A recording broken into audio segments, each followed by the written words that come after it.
천재요? 천재 페이지요? 페이지 121. 121이에요. 56번. 계약 체결상의 과실책임이죠? 계약 체결상의 과실책임. 페이지 121에 계약 체결상의 과실책임. 거기 보세요. 자, 그럼 법조문 있죠? 535조. 목적이 불능한 계약이죠? 이때 불능 원시적 전부죠? 그 불능을 알았거나 알 수 있었을 자. 그 다음에 계약의 유효를 믿었음으로 인하여 받은 손해. 계약의 유효를 믿었음으로 인하여 받은 손해를 말한다. 신뢰액이죠?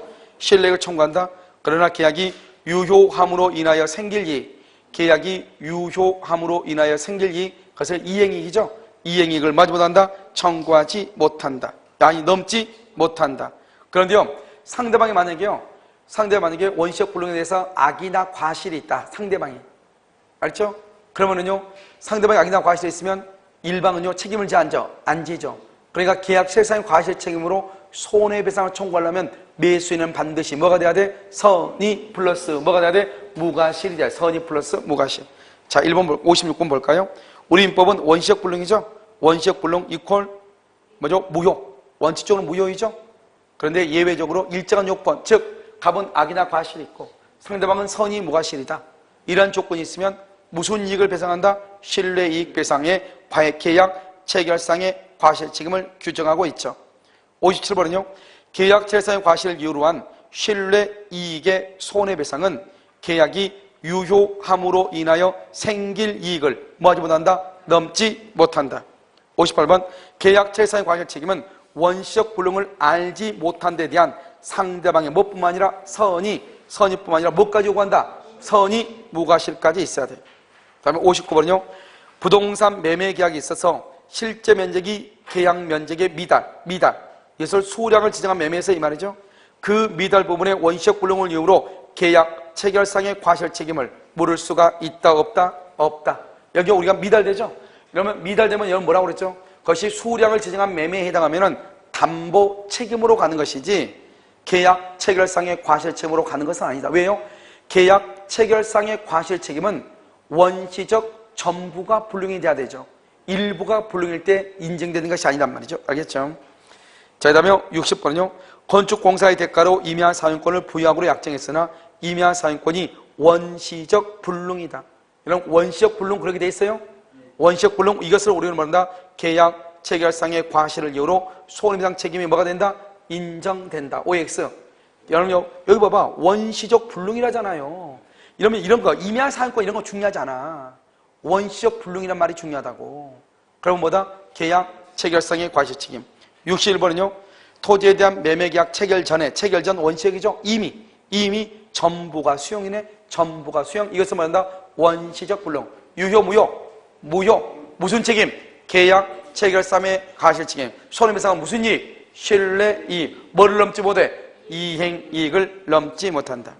자, 교섭 단계죠. 그럼 여기 교섭 단계 봐봐. 교섭 단계는 계약 체결 전이니까 원시적이죠. 그러니까 신뢰익 배상을 해야죠. 상당한 이유 없이가 제일 중요해. 상당한 이유 없이 계약 체결을 파기하죠. 부당 파기하죠. 그럼 불법행위해야 돼. 불법행위니까 손해배상으로 신뢰익 배상을 하죠. 그럼 신뢰라는 것은 계약 체결을 믿었다 이 말이죠.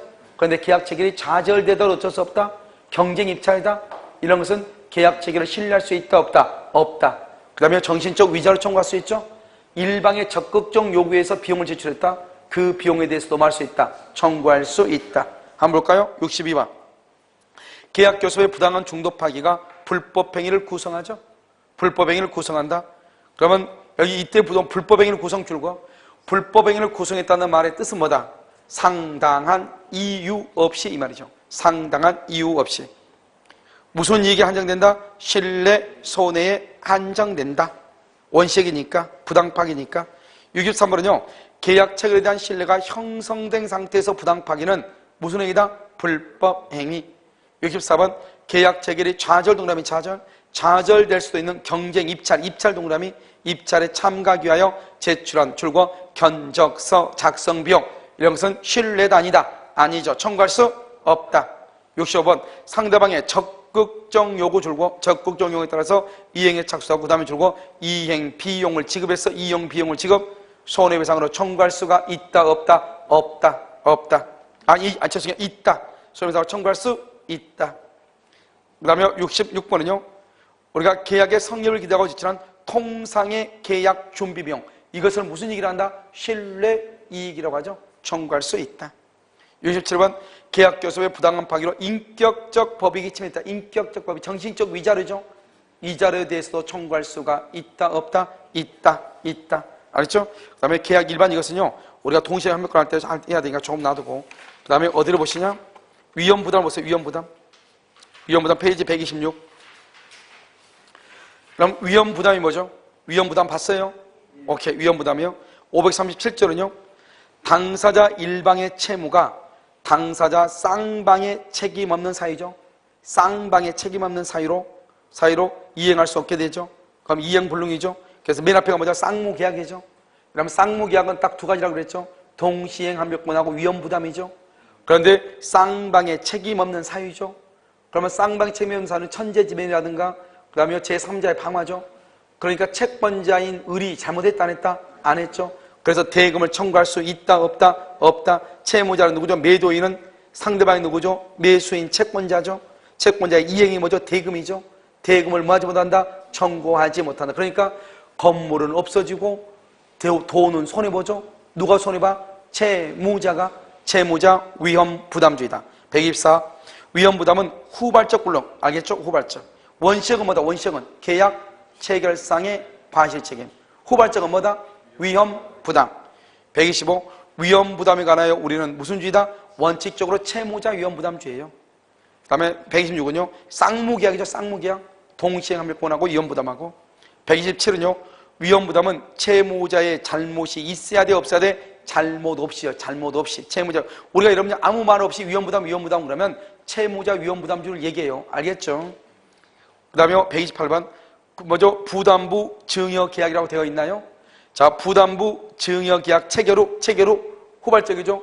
정부의 수익금지 정부의 수익금지라는 것은 쌍방이 잘못이 있다 없다 정부의 수익금지 조치로 증여자가 목적물을 입수할 수 없게 된 경우 그 다음에 위험부담의 법리죠. 무슨 위험부담이다? 그것은 뭐죠? 증여자가 입수를 할 수 없다. 증여자가 누구죠? 채무자죠. 그래서 채무자 위험부담주의다 이런 말이죠.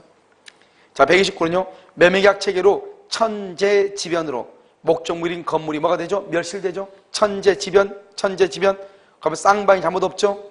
채무자 위험부담주의다. 그 다음에 또 뭐가 있죠? 거기 보면 채무자 위험부담주의가 있고 뭐가 있어요? 대상청구권 대상청구권도 있죠. 130번은요 가옥의 매매계약 체결 후죠. 제3자의 방화 다 지금 똑같은 말이죠.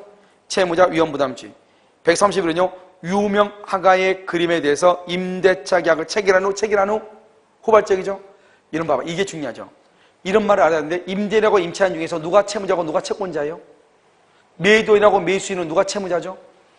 매도인이 채무자죠. 그러면 임대인하고 임차인은 누가 채무자예요? 임대인이 채무자죠. 왜? 임대인이 그림을 빌려줘야 되잖아요. 그럼 그림을 빌려주기로 했으니까 빌려주니까 채무자 그림을 받아야 되니까 채권자가 임차인이 되는 거죠. 알겠죠? 그래서 임대인의 과실, 임대인 줄고 채무자의 과실, 귀책 사유죠. 자요 후발적으로 채무자의 잘못으로 그림이 파손됐는데 불능이죠. 이것으로 유명한다. 채무불이행으로 인한 이행불능이죠. 알겠죠? 채고 없이 계약을 말 수 있다. 해제하고 손해배상을 말 수 있다. 청구할 수 있다. 이렇게. 무슨 말인지 아시겠죠 지금? 자, 그럼 538조는요 쌍무계약이죠. 당사자 일방의 채무가 채권자의 책임 있는 사유 채권자 그러면 이행할 수 없죠. 채권자가 잘못했죠. 그러니까 채무자는 채권자한테 대금을 말 수 있다. 청구할 수 있다. 그래서 채무자가 누구죠? 매도인이죠. 상대방이 누구죠? 채권자죠. 채권자가 누구다? 매수인이죠. 매수인에게 이행이 뭐죠? 이행 대금이죠. 대금을 청구할 수 있다. 그러나 채권자의 수령지체 중 줄고 수령지체를 뭐라 한다? 채권자 지체라고 얘기해요. 채권자 지체 중 쌍방의 책임 없는 사유 또는요 채무자의 고의나 중과실 없이 그래 됐죠. 줄고 고의나 중과실 없이 거기 조그맣게 써졌죠? 거기다 뭐라 쓰냐? 이퀄 경과실 이 말이죠. 고의나 중과실 없이 뭐다? 경과실로 이행할 수 없죠. 이행불능이죠. 채무자는 상대방의 이행을 막을 수 있다. 청구할 수 있다. 그런데 이 항에서요. 채권자 위험부담주의 경우는 그로 인해서 채무자가 얻은 이익 있죠. 채무자가 얻은 이익. 그 이익을 뭐라 해야 된다? 반환해야 된다. 그 이익을 뭐라 한다? 중간수익이라고 얘기하죠. 그러한 이익이 있으면 채권자에게 반환해야 돼. 131은요. 채권 수령지체 중 불가항력의 사이로 이행불능이죠. 수령지체 중 불가항력의 사이로, 그러니까 수령지체 그러면 일단 누가 잘못했다? 채권자가 잘못했죠. 수령지체 그 말은 뭐죠? 불가항력이 뭐죠? 천재지변으로 이 말이죠. 이행할 수 없죠. 그러면 채권자 위험 부담의 문제가 발생한다. 채권자 위험. 내가 앞에다 채권자라고 써놨죠? 자, 그 다음에 433은요. 소유권 유보부 매매로 인도받은 동상이죠. 그럼 봐봐요. 뭐예요? 소유권 유보부란 말이 뭐예요? 봐봐. 소유권 유보라면서 1월 1일 날 오늘이요. 1월 5일 날이요. 너 1월 5일 날 잔금 준다고 하니까 그때까지는 여기서 갑이 을한테 주죠. 갑이 을한테요. 을한테 물건을 줘. 물건을 을한테 미리서 주면서 너는 1월 1일부터 1월 5일까지 누가 소유자고 갑이 소유자고 잔금을 다 치르면 그때부터 누가 소유자다. 을이 너가 소유자다. 그런데 소유권 유보부는 갑이 을한테 채권 매수인한테 미리서 인도해 준 것을 소유권 유보라고 하잖아요. 그러나 여기서 보면 소유권 유보부 매매다 이 말이 무슨 말이냐? 미리 채권자에게 인도한 경우 그 말이에요. 미리 채권자에게 인도한 경우 그 말이라니까. 알겠죠? 인도받은 동산이 제3자의 방화로 소실됐다. 소실 불타버리고 없다 이 말이죠. 그러든지 말든지 미리서 채권자가 받다가 그랬죠. 그러니까 일단 채권자는 채무자한테 대금을 지급해야 돼? 안 해야 돼? 해야 된다 이런 말이죠. 알겠죠? 그래서 미리서 위험 부담의 법리가 적용된다. 이때 위험 부담은 어떤 위험 부담? 채권자 위험 부담. 따라서 채권자는 채무자에게 대금을 지급할 의무가 있다. 채권자는 채무자에게 대금을 지급할 뭐가 있다? 의무가 있다. 이렇게. 무슨 말인지 아시겠죠? 그래서 여기까지 잠깐 쉬도록 그렇게 하겠습니다.